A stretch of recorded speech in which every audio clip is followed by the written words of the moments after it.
हम लोग 27 दिसंबर 2020 को 66वां बीपीएससी का पीटी एग्ज़ाम हुआ है, उसको हम लोग देख रहे हैं 1 बाय 1 करके। 50 क्वेश्चन हम लोगों ने देख लिया है। 51 नंबर क्वेश्चन से हम लोग देखेंगे जो सेट ए सीरीज का है। BPSC Bihar public service commission है। 51 क्वेश्चन है, which was the first Arab state, पहला अरब का राज्य कौन सा है अरब का पहला राज्य टू साइन पीस डील, जो इसने साइन किया, किस चीज़ पर साइन किया, पीस डील का समझौता किया, शांति का समझौता पर साइन किया। पहला अरब कंट्री कौन है, अरब स्टेट कौन है, किसके साथ किया, विद इजराइल, ये इजराइल देश है, तो इसके साथ शांति का समझौता किया कौन है। तो यहाँ क्या समझ में आता है, शांति का समझौता कब होता है, जब पहले युद्ध होता है। तो एक युद्ध हुआ था, वो 1967 में मिडिल ईस्ट वार कहते हैं, उसमें इजराइल ने कब्जा किया था फिलिस्तीनियों को लेकर के, तो उसी में समझौता हुआ। वहाँ जो अरब कंट्री था, बाद में यूएन ने इस पर हस्तक्षेप किया कि युद्ध कभी भी किसी का वो सही रास्ता नहीं है। इसके लिए उन्होंने जो समझौता कराया, तो पहला राज्य समझौता करने वाला कौन बना वहाँ का, वो था इजिप्ट। 1979 में 1979 में इजिप्ट, जिसको मिस्र कहते हैं, उनके साथ समझौता हुआ। जॉर्डन ने 1994 में किया। और यूएई जो है, अरब अमीरात स्टेट जो है, ये 13 अगस्त 2020 को इधर हाल फिलहाल में समझौता पर साइन किए हैं, ताकि युद्ध की स्थिति नहीं बने। बहुत लोग मारे गए इसमें, तो ये करंट अफेयर्स के कारण इसको ये चर्चा में आ गया। 2020 समझौता हुआ। तो ये कहा, यहाँ क्वेश्चन है कि पहला राज्य कौन था, तो पहला कौन था, इजिप्ट था। यही क्वेश्चन में यहाँ पे दिया है, Egypt, Jordan, Bahrain, Sudan, none. तो ऑप्शन क्या हो गया, इजिप्ट। दूसरा क्वेश्चन है, व्हिच कंट्री, कौन सा देश, assume the role of chairman, जिसको माना गया कि वो चेयरमैन का रोल करेगा, मतलब हेड पर रहेगा वो, किसका, इंटरनेशनल लेबर ऑर्गेनाइजेशन ILO। दुनिया भर में जितने भी श्रम मंत्रालय हैं या श्रमिक हैं, उसके कल्याण के लिए जो बॉडी काम करता है कि मालिक नौकर का ज़्यादा शोषण नहीं करे, इसके लिए इंटरनेशनल लेवल पर जो बॉडी है उसका नाम है इंटरनेशनल लेबर ऑर्गेनाइजेशन। तो इसका हेड किसको माना गया, मतलब कैसे हुआ ये गवर्निंग बॉडी, इसका जो गवर्निंग बॉडी है, the period of October 2020 till June 2021, 2020 से 21 तक, जून 21 तक के लिए किसको हेड बनाया गया। तो इसमें जो है, इसमें इलेक्शन हुआ था ILO का, और लेबर सेक्रेटरी के रूप में चुना गया अपूर्वा चंद्र दास, जिनका नाम था, जो सेक्रेटरी सचिव जो चुने गए ना उसके, वो अपूर्व चंद्र दास चुने गए, वो थे इंडिया के। इसीलिए इसका चेयरपर्सन कौन हो गया, चेयरमैन जो कौन सी कंट्री हो गया, इंडिया। तो इसका आंसर क्या होगा, Japan, New Zealand, Australia, India. India हो गया, क्यों, क्योंकि इंडिया के सेक्रेटरी चुने गए, इलेक्टेड हुए। आगे है ऑपरेशन माई सहेली, माई को मेरी भी कह सकते हैं हिंदी में। ऑपरेशन मेरी सहेली एक योजना चला, लॉन्च्ड इन सितंबर 2020 के सितंबर महीने में चला। एम्स, इसका क्या एम है, 4 एम बताया गया यहाँ पर। ऑप्शन में देखो क्या क्या है, correct, to encourage self defence education among girl, लड़कियों में अपनी आत्मरक्षा के लिए, सेल्फ डिफेंस के लिए शिक्षा को बढ़ावा देने के लिए ये योजना लागू किया गया। ये कह रहा है। बी क्या कह रहा है, boost the security of women passenger in train, train में लड़कियां सफ़र करती है तो उनके साथ जो दुर्घटना होता है उसको सुरक्षा देने के लिए। सी ऑप्शन है, explore new jobs opportunities for women, महिलाओं के लिए नया जॉब का उसका अपॉर्चुनिटी दे, मौका दे, इसकी खोज करना, इसके लिए। डी ऑप्शन है, to boost awareness against girl child labour, जो लड़कियां, जो छोटी लड़कियां, जो चाइल्ड है बच्चे, उसके द्वारा जो काम कराया जाता है उसके लिए अवेयरनेस फैलाना, जागरूकता फैलाना कि नहीं करना चाहिए। तो क्या आंसर है? आंसर है कि ऑपरेशन माई सहेली जो है, ये ट्रेन में जो लड़कियां सफ़र करती है उसके साथ बहुत दुर्घटनाएं हुआ है, रेप वगैरह हुआ, मार करके फेंक दिया, कहीं गार्जियन नहीं रहते, गार्जियन रहते भी हैं। तो इसके लिए योजना चलाया गया सरकार के द्वारा, और ये पायलट प्रोजेक्ट के रूप में साउथ ईस्टर्न, साउथ दक्षिणी ईस्टर्न पूर्वी, दक्षिणी पूर्वी क्षेत्रों में कुछ ट्रेन में इस सिस्टम को लागू करके देखा गया, इसका क्या प्रभाव पड़ता है। तो बहुत अच्छा प्रभाव रहा। क्या है इसमें? इसमें जो आरपीएफ फोर्स होता है ना, रेलवे पुलिस फोर्स, उसमें महिला को रखा गया और उसको वो जैसे रिजर्वेशन होता है, जहां अकेली महिला सफ़र कर रही है तो वो उसके पास जा कर के उसको हेल्प करता है, उसको बताता है कि देखो कहीं डरने की बात नहीं है, कोई अगर दिक्कत हो जाए तो 182 जो है इस कॉल पर डायल कर लो, इस पर फ़ोन कर देना है। तो कहाँ से जर्नी शुरू हुआ, कहाँ तक जाना है, उसका रिकॉर्ड है। जैसे कॉल करेगी उस पर जा कर के वहाँ फोर्स उसको मदद करेगा। तो ये सुरक्षा का, अब इसको जो है ये ऑल जोन में, पूरा भारत में इस सिस्टम को लागू कर दिया गया है। जानकारी आवश्यक है। और ये 17 अक्टूबर से शुरू हो गया हर जगह। तो ये ऑपरेशन जो माई सहेली है, इसका आंसर हो गया बी। क्यों? ये boost security of women passenger in train, train में लड़कियों के पैसेंजर जो हैं उसका हेल्प करने के लिए ये योजना लागू किया गया है। अगला क्वेश्चन है, on the occasion of the girl first anniversary, पहली जो वार्षिक हुआ था उसके अवसर पर किसका फिट इंडिया मूवमेंट, एक योजना चलाया गया। ये प्रधानमंत्री मोदी ने चलाया था। ठीक है, यही क्वेश्चन है यहाँ पर, किसने चलाया? फिट इंडिया मूवमेंट, इंडिया हमारा फिट रहे, स्वस्थ रहे, इसके लिए एक आंदोलन चलाया। हु गेव द मंत्रा, ये मंत्र किसने दिया कि फिटनेस की डोज आधा घंटा रोज, ये नारा है। ये नारा किन्होंने दिया? ये नारा दिए हैं हमारे प्रधानमंत्री नरेंद्र मोदी ने। यही ऑप्शन ए नंबर है। इसके लिए आधा घंटा रोज अपने लिए टाइम देने के लिए कहा गया कि आप वो काम करिए जिसमें मन लगता है, चाहे खेलकूद में क्रिकेट खेलें, टेनिस खेलें, फुटबॉल खेलें, दौड़ें, एक्सरसाइज करें, जिम करें, योगा करें, जो भी मर्जी है वो करना है। कितना देर के लिए? कम से कम आधा घंटा के लिए। ये फिटनेस की डोज है। हमारा शरीर स्वस्थ रहेगा तब मन स्वस्थ रहेगा। ये कहा गया है ना कि स्वस्थ शरीर में स्वस्थ मन का वास होता है, इसीलिए कहा गया है इसके लिए, मन चंगा तो कठौती में गंगा। तो मन चंगा, मन अच्छा कैसे होगा? मन तभी अच्छा होगा जब शरीर स्वस्थ होता है। शरीर स्वस्थ, शरीर में स्वस्थ मन विकास होता है, और स्वस्थ अगर मन रहेगा तो कुछ भी संभव है, जो भी चयन करना हो सकता है। तो ये नरेंद्र मोदी ने मंत्र दिए थे, फिटनेस की डोज आधा घंटा रोज। ये ऑप्शन था इसमें, ए हो गया। अगला क्वेश्चन है, ऑन द 100 बर्थ एनिवर्सरी, एक साल जो बर्थडे हम मनाते हैं, एक साल हो गया, वैसे अवसर पर किसका? ऑफ राजमाता विजया राजे सिंधिया। ये जो विजया राजे सिंधिया है राजमाता थे, तो इनका 100वां साल हो गया बर्थडे का।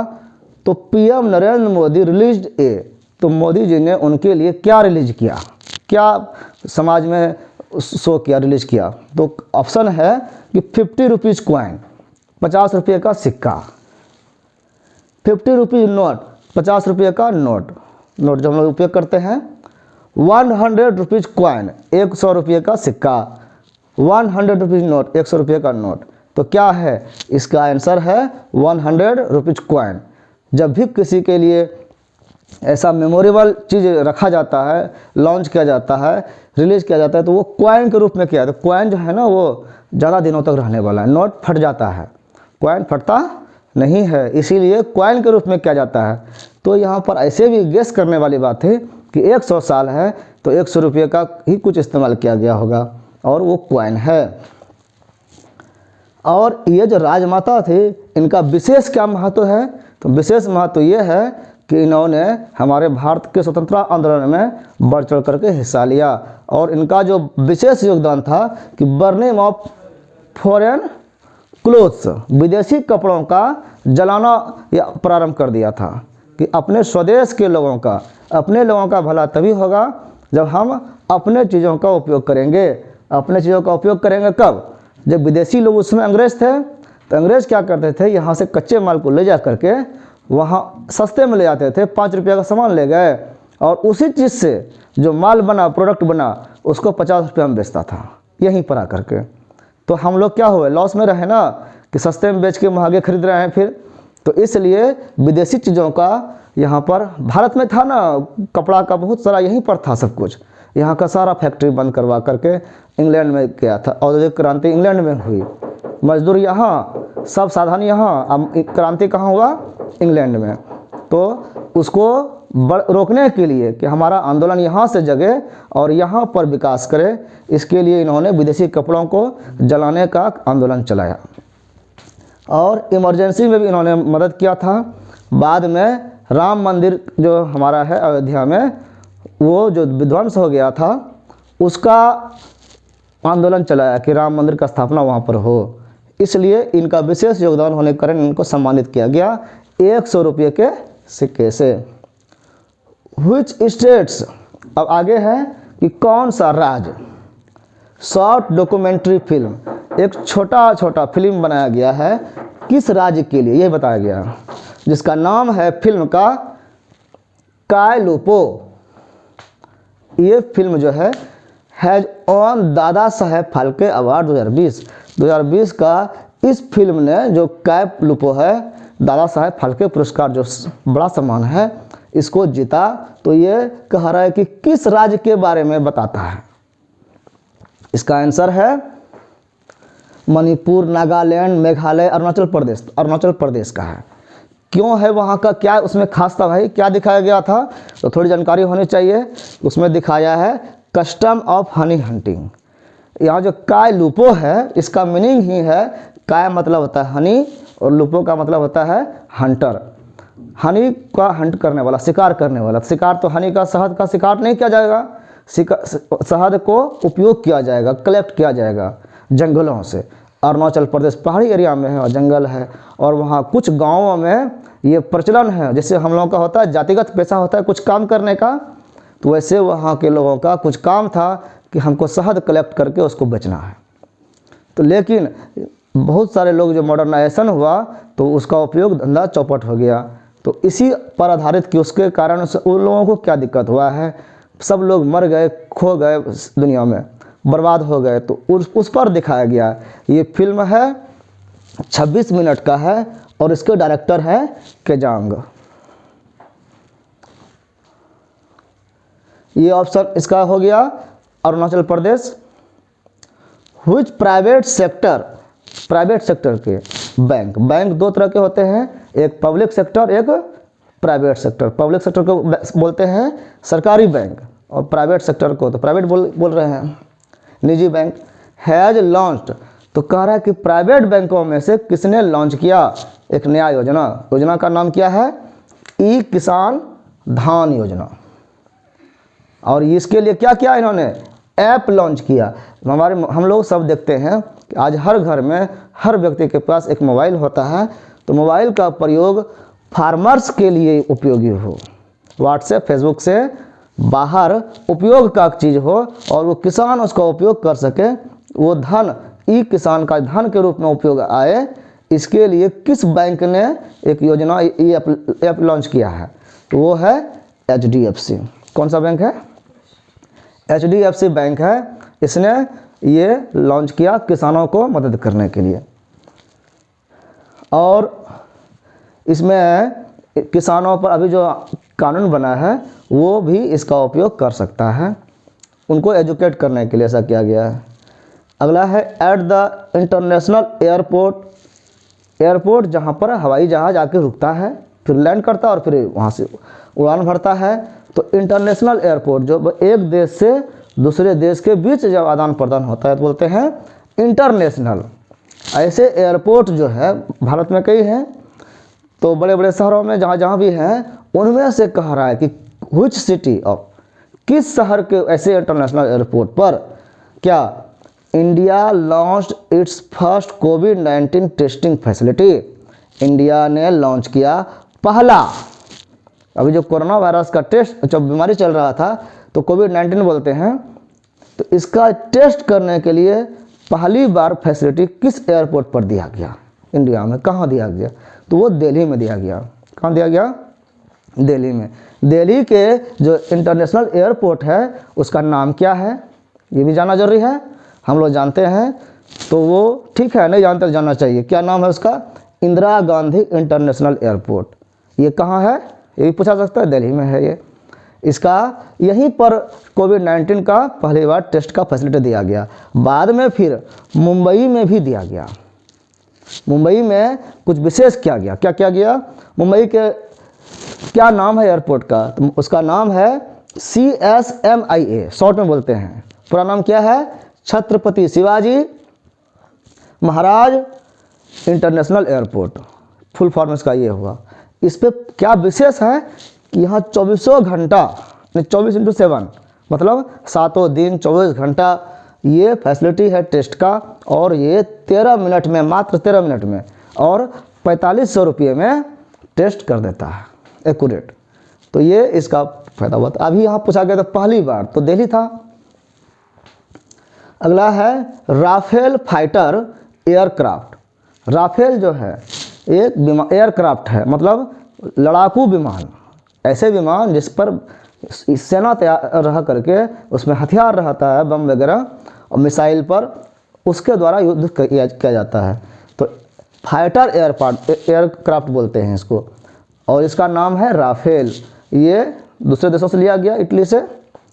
Has been formally inducted into the Indian air force at which air force station.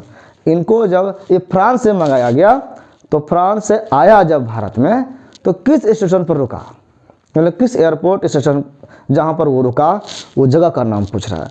तो वो था अम्बाला। कहाँ रुका है? अम्बाला में आया। कितना पीस आया, यही पूछा जा सकता है। तो 5 पीस आया, 5 एयरक्राफ्ट आया था, बहुत टीवी में दिखाया जा रहा था। कितने का डील हुआ? तो 36 का डील हुआ था, जिसमें से 5 आ चुका। इसका नाम क्या है पूरी तरह से कहेंगे तो? Dassault Rafale multi role fighter jet fighter aircraft, तो डसॉल्ट है इसका नाम पूरा है। ऐसे राफेल राफेल बोलते हैं हम लोग।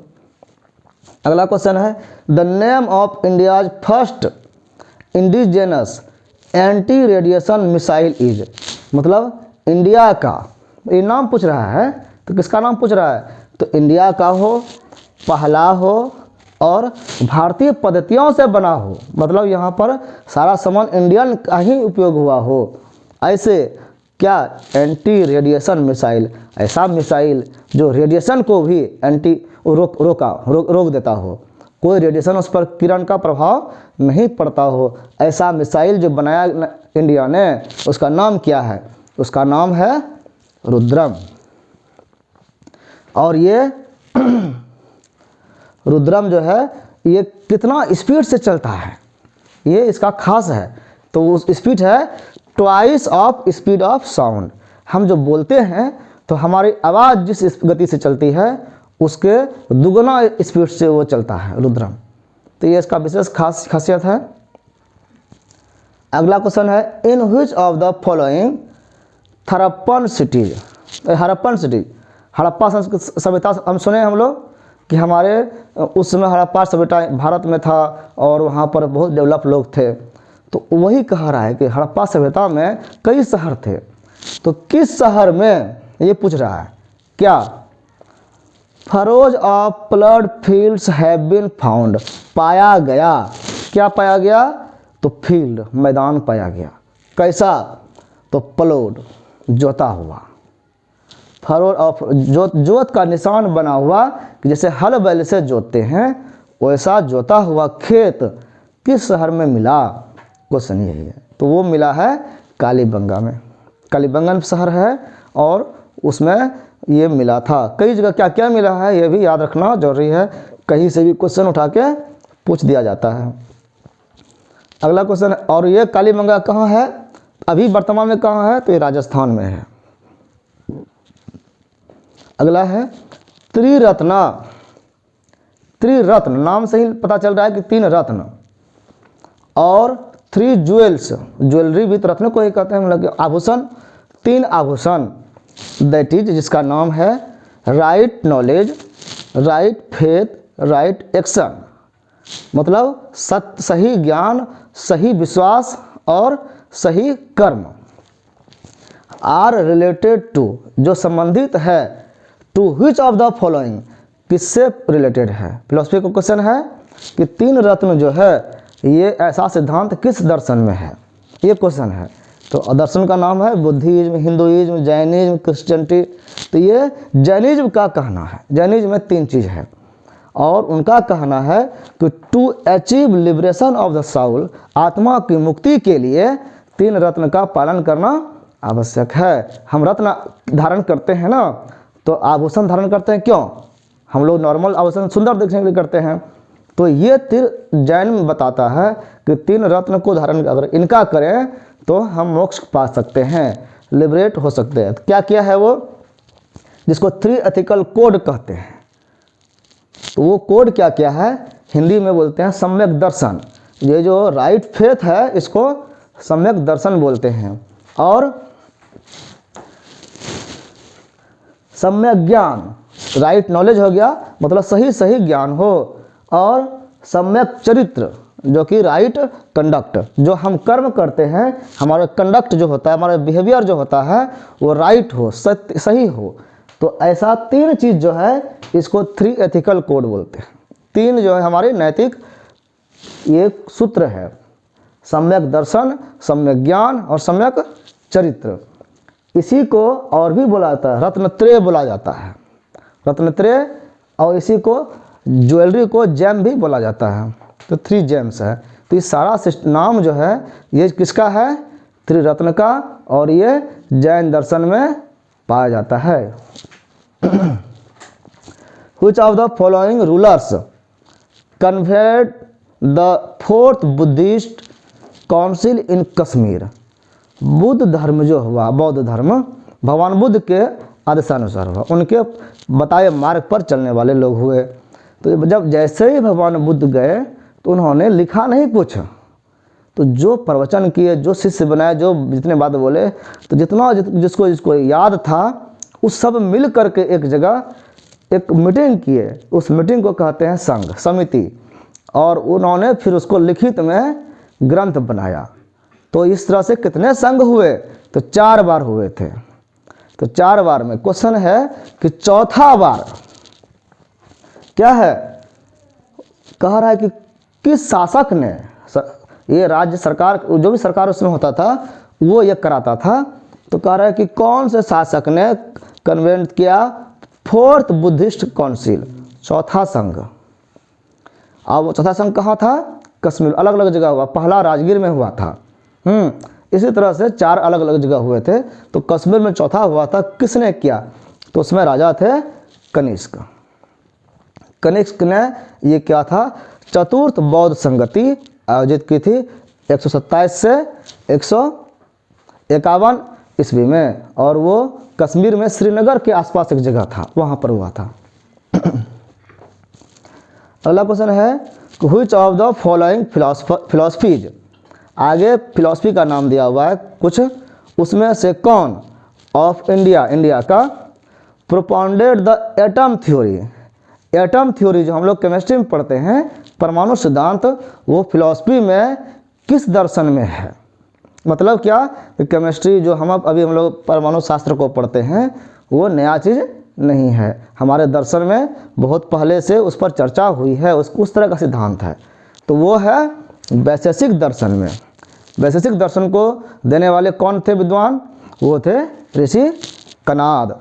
कनाद को ही कश्यप कहा जाता है, उलुक कहा जाता है। इन्होंने दिया कण का सिद्धांत, नाम इनका कनाद जो है कई सेंस में बताया जाता है कि इन्होंने कण का सिद्धांत दिया था, इसीलिए इनका नाम कनाद कहा जाता है। और कोई कहते हैं कि ये हमेशा अपने पास साथ सुई रखते थे, और कोई अनाज का कण बर्बाद नहीं करते थे, उठा के उसको धो के खा लेते थे। फिर तो कनाद जो है बहुत विद्वान थे। इन्होंने जो थ्योरी दिया, थ्योरी ऑफ ऑर्डर दिया, उसका नाम है अभी क्या कह सकते हैं, थ्योरी ऑफ ऑर्डर। एक क्रम बताया, एटोमिस्टिक कॉस्मोलॉजी को बताया, मतलब कि पूरा विश्व जो है वो एटम के रूप में है। कैसा है, सब कुछ देखते हैं, अभी भी हम लोग खोज कर रहे हैं, तो बताया जाता है कि कोई भी ग्रह है वो गोल है, एटम की तरह है। तो इसमें कहा गया कनाद ने कि दुनिया में जितने भी चीज़ हैं वो गोल आकार में, परमाणु के रूप में, कण। अब कण कैसा है, कोई छोटा है कोई बड़ा है, तो ये एक क्रम बना हुआ है छोटे से बड़े की ओर। जो सबसे बड़ा कण है वो ईश्वर है। तो इस तरह से ये ऑर्डर थ्योरी इन्होंने दिया था। तो कनाद थे, तो वो इनका दर्शन क्या है, वैशेषिक दर्शन। अगला क्वेश्चन है, व्हिच दिल्ली सुल्तान, दिल्ली में कई सुल्तान हुए थे, इज नोन फॉर, जिनको जाना जाता है, adopting the blood and iron policy, blood और खून और लोहा, मतलब मार काट वाला पॉलिसी किसका था, किस सुल्तान का था, वो था बलबन का। बलबन का पूरा नाम क्या है, गियासुद्दीन बलबन। ये 9वां सुल्तान था गुलाम वंश का। गुलाम वंश में कई सुल्तान हुए, ये 9वां सुल्तान था। और ये पहले क्या था, नसरुद्दीन का वजीर था, उसका प्रधानमंत्री था। उसमें 20 साल तक ये प्रधानमंत्री के रूप में राज्य किया, अपनी मनमानी किया। बाद में उसको मार करके अब ये सुल्तान खुद बन गया और 20 साल तक राज किया, लगभग 40 साल इन्होंने राज्य किया। गियासुद्दीन बलबन का जो थ्योरी था वो था policy blood and iron policy. यहाँ पर नाम पूछा गया किसका था, तो बलबन का था। अगला है, व्हिच मेडाइवल इंडियन एम्पायर, मध्यकालीन भारत में जो इंडियन एम्पायर हुए, भारत के साम्राज्य हुए, कौन से साम्राज्य, व्हिच कहा है, वाज फेमस थे, किस लिए, for elaborated local self government, local रूप में स्थानीय स्तर पर अपना सेल्फ गवर्नमेंट, अपना राज्य चलाए, ऐसा इलेबोरेट किए किस शासक ने, राज ने कह दिया कि आप लोग छोटे छोटे स्तर पर अपना व्यवस्था कर लीजिए। तो कौन से मध्यकालीन भारत में ऐसा कहा, किसने, तो वो चोल साम्राज्य में हुआ था। और उन्होंने क्या कहा, जो अभी पंचायत सिस्टम है, मुखिया होता है ना पंचायत में, वो फैसला अपने आप कर लेता, व्यवस्था करता है, तो वो पंचायत तंत्र जो है चोल ने कहा था। 907 से 1215 ईस्वी में लगभग 300 साल तक ये चला। तो ये क्वेश्चन पूछा गया कि किस में ऐसा सेल्फ गवर्नमेंट का सिस्टम लागू किया था मध्यकालीन भारत में, तो वो है चोल साम्राज्य। आगे है pietra dura, pietra duras is related to which of the following, किससे रिलेटेड है, इसका क्या मीनिंग है, पहले जाना होगा। पित्रादुरा जो है ये इटालियन वर्ड है, कौन सा है, इटली का वर्ड। इसका मीनिंग क्या होता है, हार्ड स्टोन, मतलब हार्ड मतलब कड़ा पत्थर। और 164 से ये चल रहा था ईस्वी में, और 70 कंट्री में ये चला।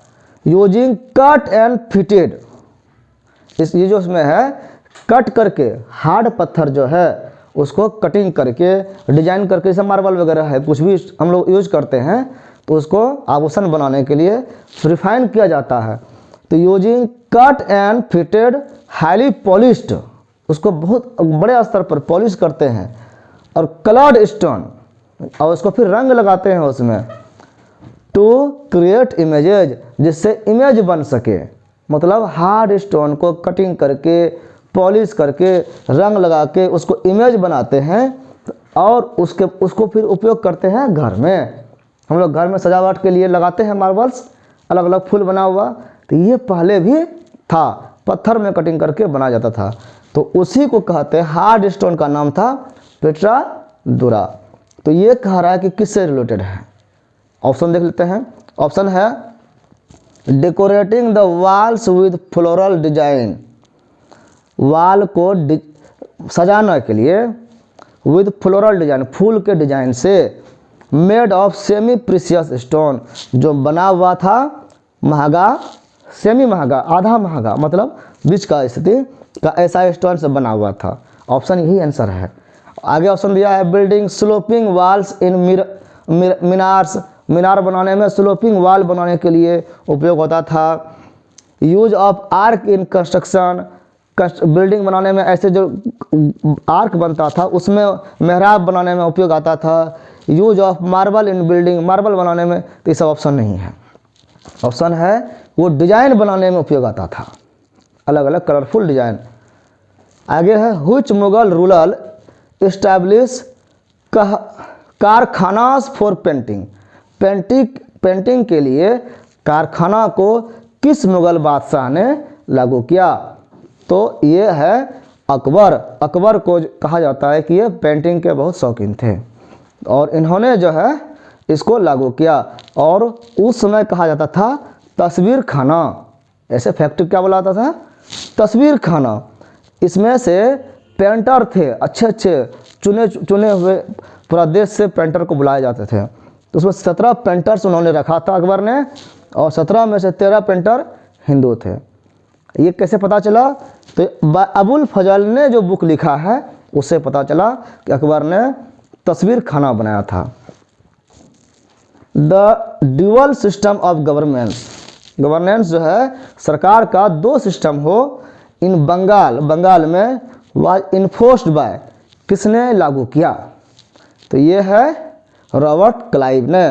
वो रॉबर्ट क्लाइव ने 1765 से 1772 ईस्वी तक ये सिस्टम लागू किया और 2 सरकार चलाया बंगाल में।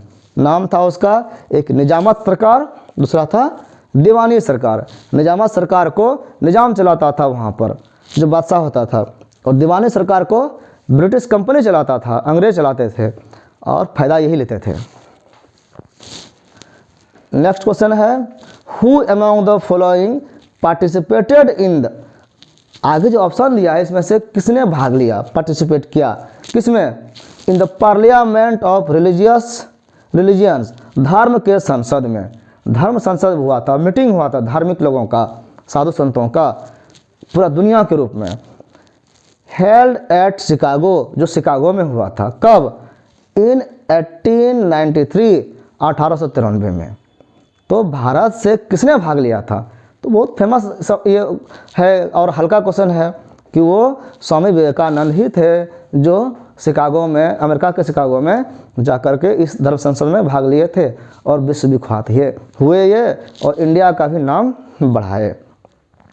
ये जो हुआ था पहला ऐसा सम्मेलन हुआ था, इसके पहले इस तरह से धर्म संसद नहीं हुआ था। और कब से कब तक हुआ था? 11 से 27 सितंबर 1893 तक हुआ था। 11 सितंबर से हुआ था 27 सितंबर तक। नेक्स्ट क्वेश्चन है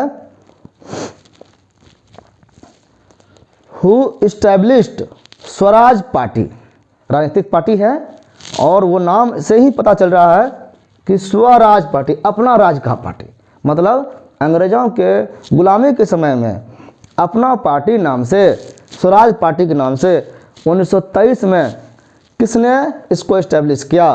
तो वो है CR Das and Motilal Nehru. Motilal Nehru मुख्य थे इसमें। उन्होंने इस एक पार्टी बनाया जिसका नाम था स्वराज पार्टी। ये किस लिए बनाया गया? उसके पहले कौन सी घटना हुई? तो कहा गया after withdrawal of non cooperation movement, असहयोग आंदोलन। हम नॉन कोऑपरेट नहीं करेंगे, सरकार के कानून का हम सहयोग नहीं करेंगे, ये आंदोलन पहले चला था। उसका नाम क्या था हिंदी में? असहयोग आंदोलन। वो फेल हो गया था या उसको ले लिया गया था, लौटा लिया था। उसके बाद इन्होंने सरकार में भागीदार होना शुरू किया।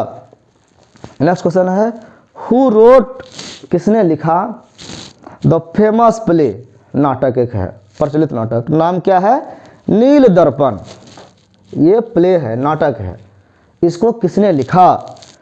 इन व्हिच, जिसमें ऑपरेशन ऑफ इंडिगो फार्मर्स, नील की खेती करने वाले किसानों को दबाने का, शोषण करने का कहानी है, इस डिस्प्ले दिखाया गया।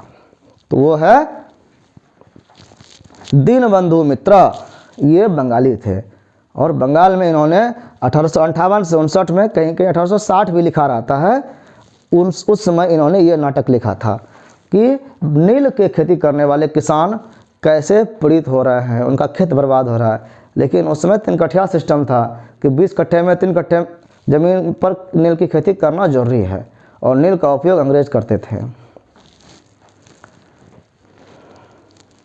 The famous battle of Wandiwash, Wandiwash का जो युद्ध हुआ था बहुत फेमस हुआ था। कब हुआ था? इन 1760 ईस्वी में। Was fought by the British, अंग्रेजों के द्वारा लड़ा गया। अगेंस्ट हुम, किसके साथ? अंग्रेज लड़े थे तो वांडीवास युद्ध किसके साथ हुआ था? तो हुआ था फ्रेंच के साथ, फ्रांस के साथ हुआ था। फ्रांस के साथ बहुत युद्ध चला था, लगभग 7 सालों तक चला था। और उसमें से कब चला था? 1756 से 1763 ईस्वी तक 7 साल लगातार चला था। इसमें 22 जनवरी 1760 को वांडीवास का युद्ध हुआ था। और ये जो एक लेखक का जो नाम हम लोग पढ़े, दीनबंधु मित्र, उन्होंने एक और नाटक लिखा था जो फेमस हुआ था, नवीन तपस्विनी। और ये जो युद्ध हुआ था बैटल ऑफ वांडीवास, इसको कहा जाता है तीसरा कर्नाटिक वार। तीसरा कर्नाटक का युद्ध भी वांडीवास को कहा जाता है। Which of the following acts introduce separate electorate system in India? कह रहा है कि ये जो एक्ट है, एक्ट मतलब कानून होता है, अधिनियम होता है, जो भी नियम सरकार के द्वारा बनाया जाता है उसको एक्ट कहते हैं। कैपिटल ए से शुरू होता है वो हमेशा। तो एक्ट जो है यहाँ पर ब्रिटिश सरकार के द्वारा, अंग्रेजों के द्वारा जो बनाया गया भारत को नियमित करने के लिए, शासन करने के लिए, तो वो कई बने थे। The regulating act 1773, the charter act 1833, the Pitt's India act 1784, the Indian council act 1909, फिर 1919, फिर 1935, ये सब बना था। तो इसमें से कह रहा है कि कौन से अधिनियम में क्या किया गया? सेपरेट इलेक्टोरेट किया गया, अलग से चुनाव करने का नियम बनाया गया, बांट करके। तो यहाँ पर जो है 1909 में किया गया था कि हिंदू का लड़ाई अलग होगा, मुस्लिम का लड़ाई अलग होगा। अंग्रेजों ने वहाँ पर बांटा था। 1909 के रेगुलेटिंग एक्ट में ऐसा नियम किया था। इसी एक्ट को कहा जाता है Minto Morley act, Minto Morley reform बोलते हैं या एक्ट बोलते हैं। इसमें हिंदू और मुस्लिम को अलग अलग लड़ने का अधिकार दिया। अगला है कोल मुटिनी।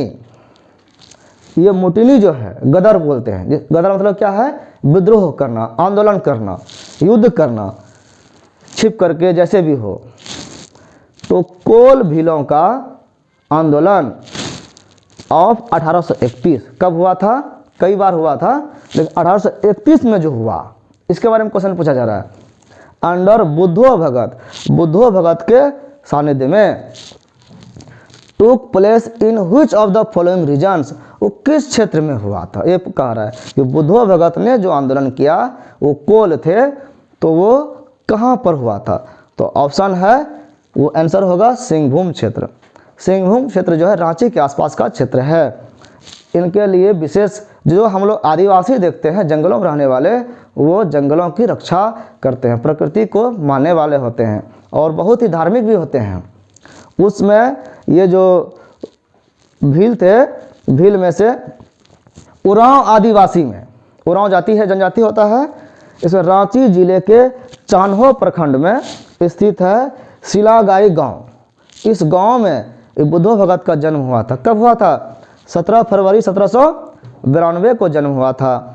और रांची और आसपास इन्होंने जब देखा कि अंग्रेज हमारे वन संपदा को लूट रहे हैं, यहाँ की ज़मीन को बेच रहे हैं, तो उन्होंने आंदोलन किया। उनके साथ साथ कई लोग उसके साथ शामिल हो गए और उन्होंने अपना एक सैनिक अड्डा बनाया लड़ने के लिए। अंग्रेज हथियार से लड़ते थे, तो उसके लड़ने के लिए उसके साथ में सैनिक बनना आवश्यक था। तो सैनिक अड्डा बनाए, कहाँ बनाए थे? चौगारी पहाड़ पर बनाया था, वो घने जंगल के बीच था। और कहा जाता है कि सभी लोग इनको महात्मा जैसा मानते थे, इनको देवता मानते थे, भगवान मानते थे, और कहा जाता था इनके पास दैवी शक्तियाँ थी, ये जो चाहते थे वो होता था। ऐसा कुछ चमत्कार करते होंगे, और ये अपने साथ हमेशा एक हथियार के रूप में कुल्हाड़ी रखते थे। और कहा जाता है कि जब लड़ाई कर रहे थे तो कई दिनों तक लड़ाई होते होते एक बार वो गांव में घेरा गए। अंग्रेज़ों ने इनको साथियों सहित घेर लिया। तो घेर लिया तो इन्होंने सोचा कि हमारे कारण ये हो रहा है, हम आत्मसमर्पण कर देते हैं, हम अंग्रेज़ों के सामने चल जाएंगे तो ये सब बच जाएंगे, हम ही ना मरेंगे, हमको पकड़े मारे। लेकिन ये आत्मसमर्पण करने जाने लगे तो अंग्रेज़ों का जो कैप्टन था, इन पे इन्होंने गोली चलाने का आदेश दे दिया। जैसे कि जालियांवाला हत्याकांड हुआ था, गोली चला दिया था डायरेक्ट, वैसा ही यहाँ पर भी क्या था। और आत्मसमर्पण के बावजूद उनको घेर करके गोली मारा गया। उसमें बच्चे, बूढ़े, जवान सब मरे, लगभग 300 लोग मरे थे, लाशें गिर गई। और वो था 13 फरवरी 1832 का दिन। उस दिन वो शहीद हुए, और उनके साथ में उनके 2 बेटे भी थे, हलधर और गिरधर, वो भी शहीद हो गए। उनके गांव के आसपास जितने उनके साथी थे वो सब भी। तो उनके इस शहीद के कारण, उनकी इस वीरता के कारण उनकी चर्चा धार्मिक रूप से भी लोग गीत भजन में, वहाँ के आदिवासी जनजाति लोग जो गाते हैं, उसमें उनकी कहानी आज भी वहाँ पर सुनी जाती है।